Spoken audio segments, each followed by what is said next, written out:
Annyeonghaseyo, Namaste, and greetings to all. EPS topic explanation series मा हजुरहरुको स्वागत छ। आज हामीहरु लिसनिङ एक्सरसाइजेसहरु हाम्रो बुकको गर्छौं।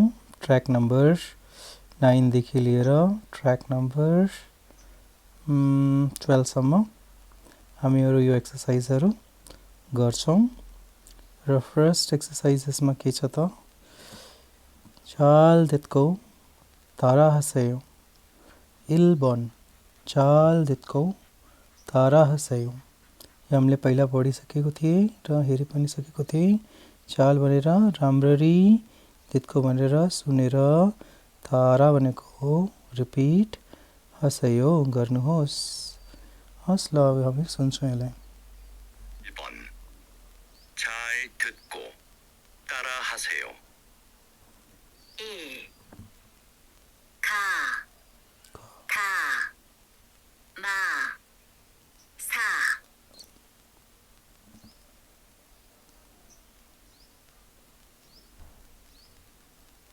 2. 바, 나, 라, 자. 자.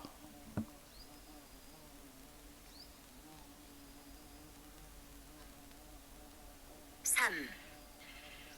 후, 주, 수, 부.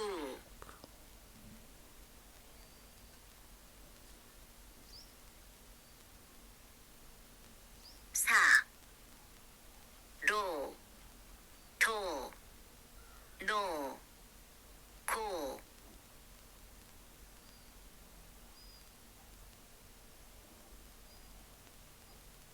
5. 너, 러, 저, 허.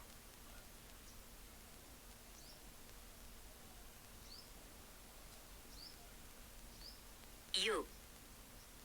규, 류, 슈, 류.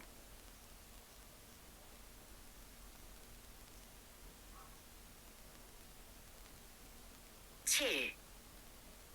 뜨, 무, 그, 스.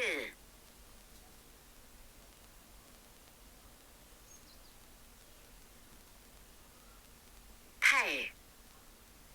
기, 리, 지, 히.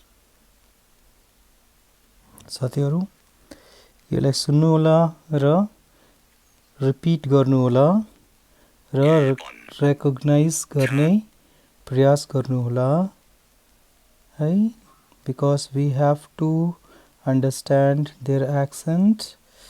No matter how hard we try, it's very difficult to go close to their pronunciation skills. So हामीहरुले जति try गरे भने पनि हामी उनीहरुको pronunciation जस्तो हामी बोल्नु सक्दैनौं, तर हामी रेकग्नाइज गर्न सक्छौं र एउटा न्यूट्रल टोनलाई डेभलप गर्न सक्छौं। सो हामीहरुले यो ट्र्याकलाई फेरि सुन्ने र यसलाई रिपिट गर्ने है। ठीक छ। Now next we have track number 10, that is 잘 듣고 맞는 것을 고르세요.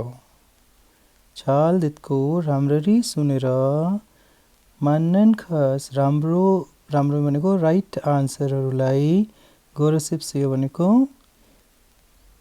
Choose गर्ने या टिक गर्ने। अब हामीहरु ट्र्याक नम्बर 10 सुन्छौं र त्यसले के भनेको छ त नोरे भनेको छ कि मोरे भनेको छ, गासु भनेको छ कि दासु भनेको छ है, हामीहरुले त्यसलाई टिक गर्नुपर्छ। So let's do this exercise.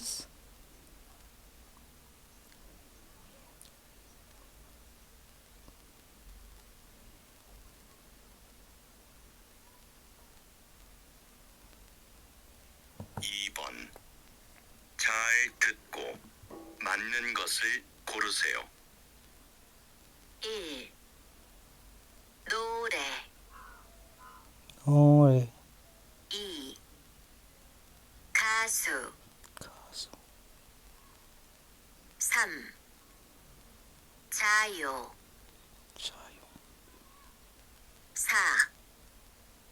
고리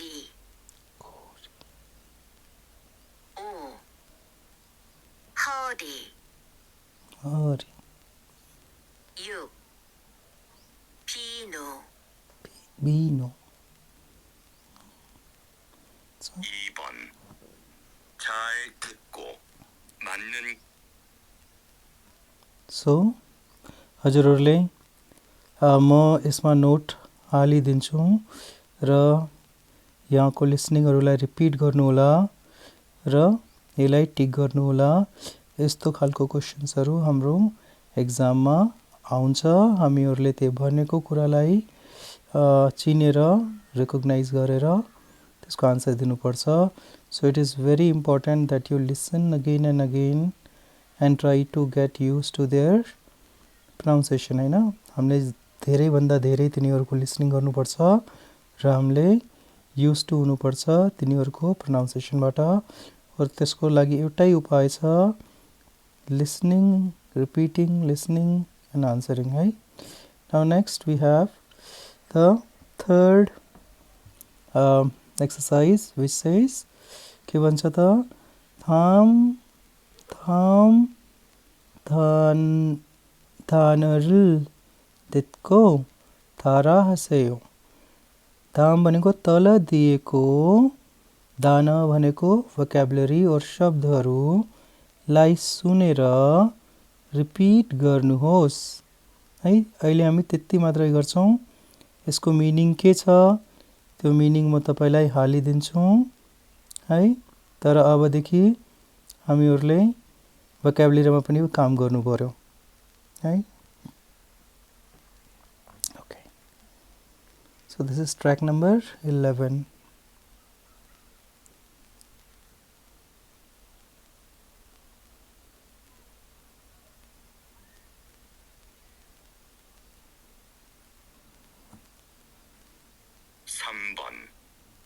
다음 단어를 듣고 따라하세요. 1 가수 가수 2 아기 아기 3 네모 4 다리 다리 5 소리 소리 6 모자 모자 7 아버지 아버지 8 사자 사자 9 새우 새우. So you have to listen it again. यसलाई रिपिट गरेर लिसन गर्ने र यसलाई रिपिट गर्ने है। ओके, सो म वन बाई वन यसको मिनिङ भन्दै गर्छौँ। गासु भनेको सिङ्गर और गायक, आगी भनेको बच्चा और बेबी, नेम भनेको स्क्वायर हैन, दारी भनेको लेग्स हैन, और खुट्टाहरू तलको खुट्टा हैन त्यो माथिदेखि त्यो मिन्स लेग्स हैन। हजुर बुझिसक्यो होला। सोरी, सोरी भनेको साउन्ड र आवाज। फेरि मोजा भनेको क्याप हैन, मोजा भनेको क्याप चाहिँ हामी टाउकोमा लाउँछौँ। अनि आबजी, आबजी भनेको बाबा।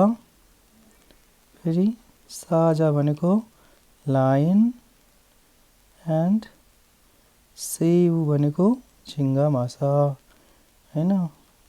सो यसलाई सबैले यसको मिनिङहरूलाई यसलाई दोहोऱ्याएर लेख्ने र खोजेर पनि लेख्ने उपलब्ध छ है।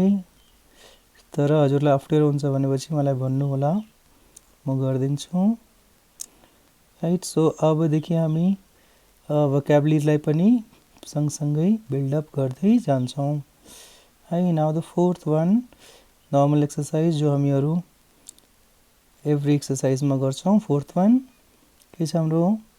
छाल देतको तलुन खसुल हङ्गुक्रो ससेयो।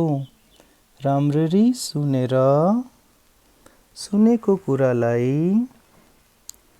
सुनेको कुरालाई हङ्गुक भाषामा और हाम्रो कोरियन भाषामा लेख्नुहोस् है। सो दिस इज हाम्रो ट्र्याक नम्बर 12। Track number 12।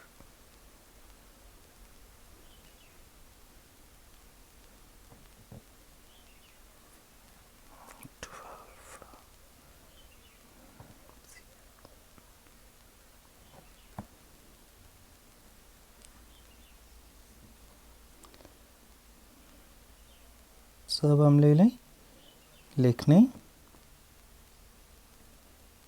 4번. 잘 듣고 들은 것을 한글로 쓰세요. 1.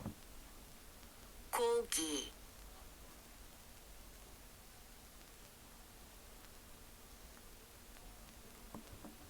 고기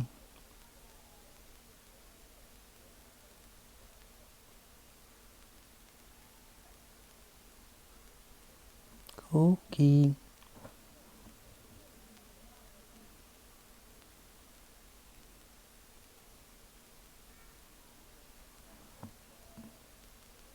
2.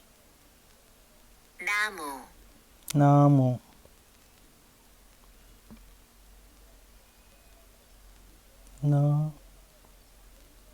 3. 도로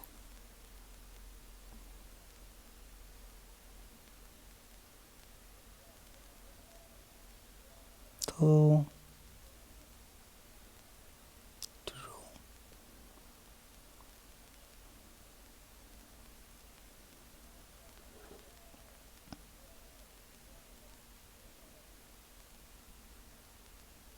4. 모자 모자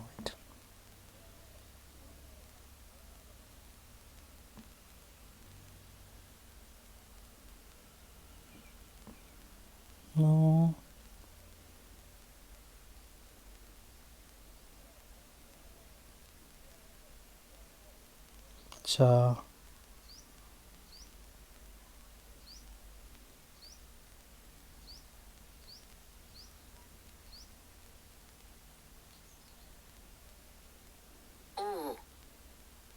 5. 버스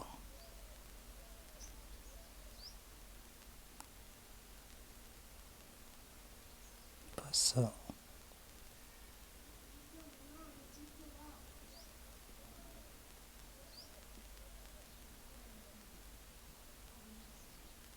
6. 바지 바지